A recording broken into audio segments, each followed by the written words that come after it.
We're Please. talking to Amy Epstein, the Regional Prevention Director for the Gloucester Health Department. Hi, Amy. Hi. Thanks for having me. Amy, what kinds of mental health risks does the COVID-19 crisis pose for our teenagers? There's a lot of things to keep in mind. I'm really glad. Thanks for having me on to talk about this. It's super important. I think uh, sometimes, especially with young people, we see how they react to crisis, and we don't really understand that that's actually a crisis reaction and not just them driving us crazy. So it's really important to kind of look through some of these things. Um, Adolescents and teenagers in particular are going to have some really original kinds of struggles with this situation that we're experiencing right now. I think the most important thing to keep in mind right now is that although it seems really dramatic and it's hard for us to see how important it is for young people to be in touch with friends and peers, it's really hugely important. They're really affected by their non-formal education and their non-formal connections with folks. And when they're deprived of social engagement with their peers and educators, these restrictions can really lead to emotional unrest, anxiety. Bonding with peers is an essential developmental task of adolescents. And so this is really part of their development. So we're really looking at something that's going to be affecting them in a way that maybe seems different to us as adults who are in a different place in our life. Um, some other things to really look at are they're going to be witnessing a lot of things, some sad things. You know, they may know people who get sick, they may know people who pass away, they may see this affect folks in their families, older people, so we really need to think about how that's affecting them. Um, Young people who already kind of tend to face some domestic violence in their home are going to be really higher risk for elevated domestic violence. Um, some young people are going to have their anxiety manifest in some really physical ways. You'll see stomach aches, you'll see headaches, you'll see a lot of things that seem like complaints that might not be about anxiety, but actually are. Um, Many of them are going to be argumentative. They're going to, resist structure and authority. And they may also actually, to cope with some of these anxieties, turn to things like alcohol and substances and risk behaviors. So those are some of the things I really think it's important to keep in mind as far as where young people are at with their mental health. Mm. Well, this is a place that none of us have been in before. So, including the parents, do you have any suggestions for coping with some of this? Sure. Yeah. I mean, I think, it's important also to mention that parents are going to have to do their own coping, right, for themselves. So none of us are in a place where this is easy, and really keeping that in mind in itself and really being gentle on ourselves and not just judging any of ourselves too hard for any of the things that are happening with us emotionally with our mental health.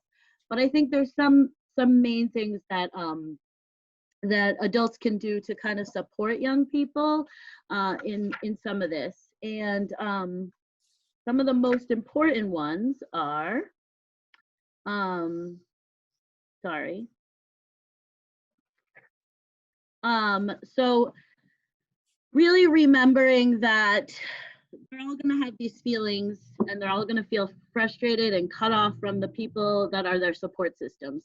So really allowing them to have those feelings, allowing them to have them in the way that they're going to have them. We all express feelings differently. We all are affected differently by things.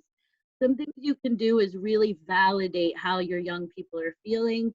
Really, making sure they understand that this is hard for all of us and that you want to work with them together to make the situation more bearable for them. Things like loosening restrictions on social media might be helpful and be appropriate. Things like making sure teenagers have space, um, privacy, personal time, that might be really important for young people, and they're not getting any of that. So really making sure you make space for them in things like that. Encourage them to be creative about new ways to interact with their friends. Encourage them to connect with their friends. It might be an instinct for them to just crawl in bed and stay there. You want to make sure you encourage them. I know for for young people in my life, I reach out to them and I say, hey, let's chat. And they're, I don't really want to. They act like they don't want to, but once they're there, I think it's really, really helpful for them to connect. And it's really important. And sometimes they don't really even know that themselves. Um, Building in a lot of breaks and times for socializing, it's important to encourage them to continue on with their studies, but also keeping in mind that this is not school, this is not going to be as effective as school, really leaving space for young people to do some work and then take some breaks and take care of themselves and really validate their disappointment. We see how it's affecting us as adults, but there are some things that are really important to keep in mind. Young people are missing, you know, things like graduation, prom, sporting events. There's so many things in their life, and when your brain isn't fully developed and you don't have that long-term thinking, it's really hard to see past some of that.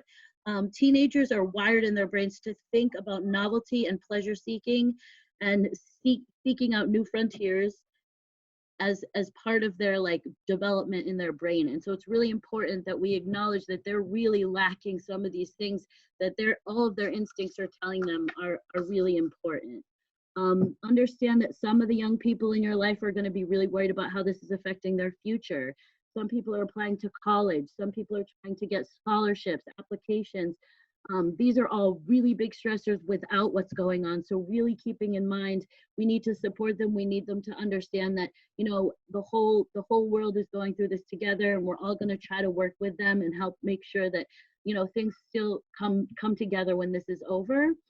And also really, while you acknowledge and validate their feelings, it's important not to say, don't worry, it's all going to be okay, because you know that's not real. So really just understanding, you know, encouraging them with positive words, but also really validating their fears and validating all the changes that they're going through. I ask, I'm imagining all these scenarios. My kids are not in my household right now, but chores.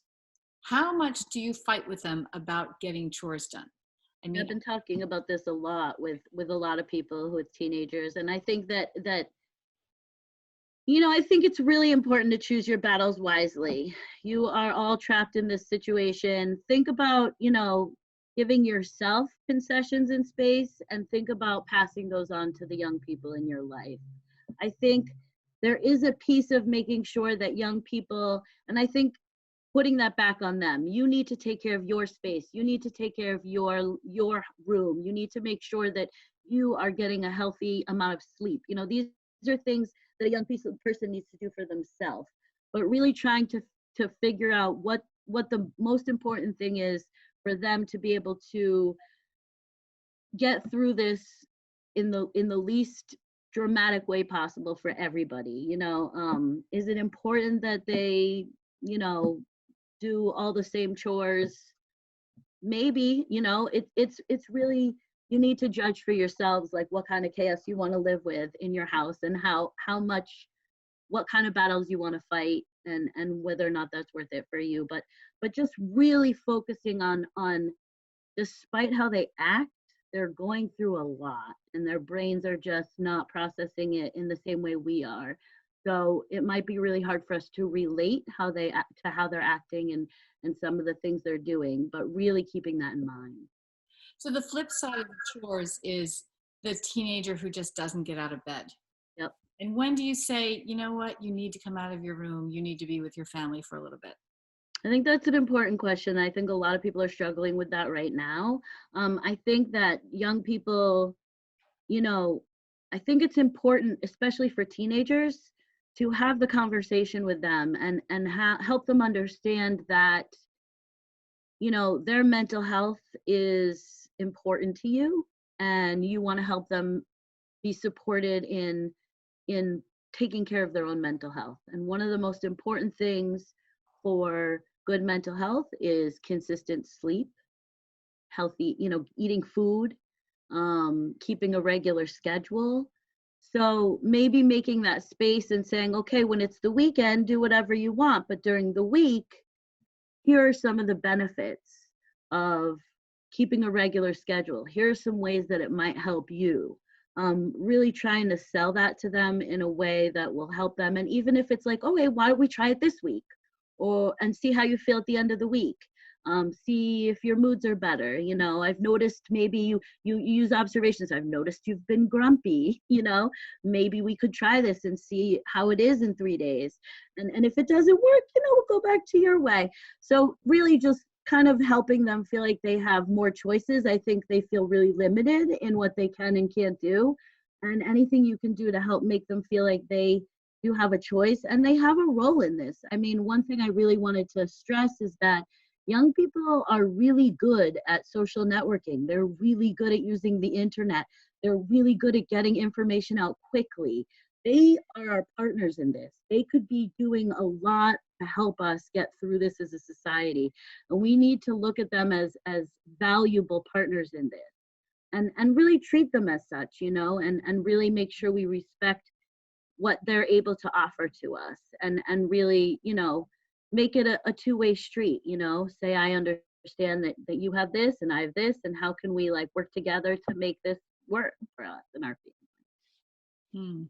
I think it's one important thing is trying to fill that void of the structure of a school day that these kids now have to cope with, and the parents too, but these kids, they don't have that structure from school or working after school or the weekends. Absolutely, which is why I think, small goals, even letting them make their own schedule. Tell me what your schedule is going to be this week, and make sure you stress that they, you do some work and then you reward yourself with some some relaxation. You exercise and then you watch Netflix. You do some schoolwork and then you watch them, you play a video game, whatever works for them. You go on social media, and then I know a lot of kids are reversing. It's like instinct for teenagers, right? They do it in the summertime. They flip their schedule, they stay up all night and they're up, and they're sleeping all day. And it's such an easy pattern to fall into, especially when you're kind of avoidance of reality. So really looking at that and talking that through with them, why do you think this is happening? What do you think, what do you think this is serving you? How is this serving you? How is it making you feel better? And what can we do to kind of make you feel better and get some sleep, right? Depression and anxiety are really big right now for all of us. And one of the most important ways of avoiding that is getting some sleep, getting some nutrition, getting a consistent schedule, trying to stay up. Even myself as an adult, having to make those kinds of decisions for myself and say, all right, I'm going to get up every morning. I'm going to take a shower. These things are not easy for myself as an adult. So I can't imagine as a young person, having to push through that. Right. Yeah. Great advice for adolescents and adults. Right. Yeah. Everything she's saying, you're just like, geez, I got to start exercise before Netflix, of course. I should shower. Right. I can't stay up all night anymore. I got to do that. So I know you have resources for us, Amy, and we will include them in our notes. Great. Awesome. To mention here, though? Just there's a lot of great things to take a look at. I know I would recommend anyone who has young people who are looking for things. The drop-in center, we've posted a lot of stuff on our Facebook page. There's a bunch of really cool things you can zoom into. There's anxiety management groups for teenagers. There's something called Coronacation, so a vacation from Corona. It's a really good way to connect with people, maybe meet new people.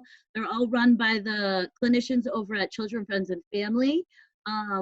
And if you go to our website, you can see who to contact to get into each of those groups. They're running several each week. So that might be a great way to get young people connected with other young people. I know there's a cool TikTok challenge going around about safe hands, #SafeHands. So doing fun stuff like that, trying to get people, connected. And then there's tons of links in the document that I sent. Some are specific to young people, some are specific to parents, some are, domestic violence, some are substance misuse. It's all different kinds of mental health resources. I really recommend the NAMI guide. It's very comprehensive. It answers almost every question. I think it's maybe one of the first links I posted up there. So those are the ones I would really stress looking at for young people right now. So we will include those. And again, the Facebook page is the Children, Friends, and Family Facebook page, right? Our Facebook page is actually called Healthy Gloucester Collaborative. I don't know that they have a Facebook page. I posted all their flyers to our Facebook page. They're going to be opening a youth drop-in center. It's really exciting. Hopefully you'll be able to talk to them a little bit more about that. It was due to open soon, and because of the virus, they're moving stuff online for a little while, which is amazing. It's a great opportunity for our youth right now. So. Well, thanks for all you're doing, and thanks for talking to us. No problem. Thank you guys so much for having me. It's awesome, and good luck, and thanks for all you're doing. Be well, Amy. Bye, guys. Thanks.